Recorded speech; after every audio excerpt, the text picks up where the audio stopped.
Hello guys, welcome to my new channel. आज हामी आइसकेका छौँ यहाँ प्रतीक्षालयमा। आइयो हजुर सबै हजुर सबै सन्चै हुनुहुन्छ। म पनि सन्चै छु। यहाँ कलियो प्रतीक्षालयमा आधा कपडाहरू फालेर बोराहरूसँग बत्तलहरू फाले। अब हामी यहाँबाट तलतिर फाल्न गइरहेको छौँ। त्यस्तो नफाल्दिनु होला अबदेखिबाट। कहिले त्यस्तो नफाल्दिनु होला। हेर्न सक्नुहुन्छ यताको भ्यू। यहाँको यता फाल्नुमा चाहिँ यहाँ हुन सक्ने छ। पुलिस बोलाइदिन्छु। त्यही त हो। यस्तो सरसफाइ गर्ने ठाउँमा अझै यसरी फोड फाटेको छ होइन। पर्सनले चाहिँ एउटा बोरा उठाएर लिएर गइसकेको छ। यहाँ हुन्छ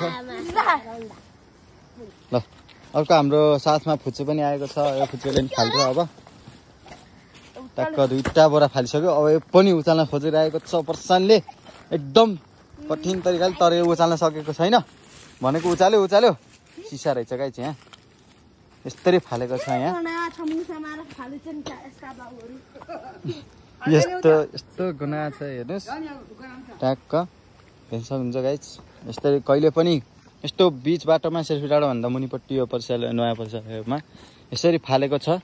जसले पनि फालेको छ त्यसलाई चाहिँ हामीले कडाभन्दा कडा कारबाही गर्ने सोचेका छौँ होइन।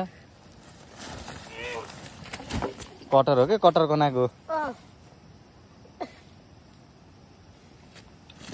पर्सनले चाहिँ अनि फाल्दैछ गाइस।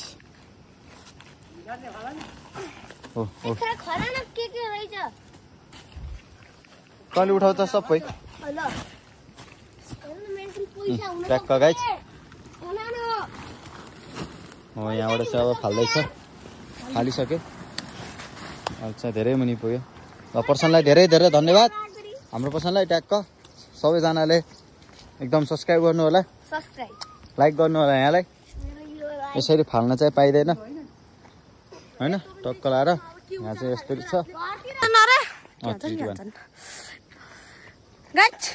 यहाँबाट कसैले फालेको देख्नु भएन नम्बर तुरन्तै यहाँ हालिदिन्छौँ हामी।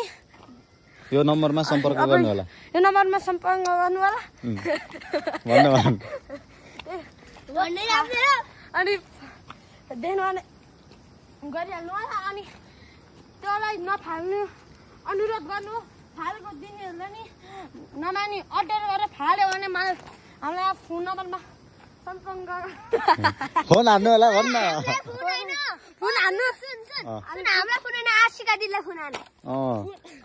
फोन हानेर अनि हामी आएर पुलिसलाई फोन गरेर उहाँको नम्बर प्लेटहरू बाइकहरू छन् भने भन्नुबाट सबै हामी पुलिसलाई गएर भनेर कारबाही गर्नेछौँ।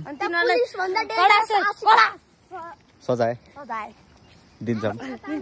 यति भन्दै म बिदा हुन्छु। नमस्ते गर।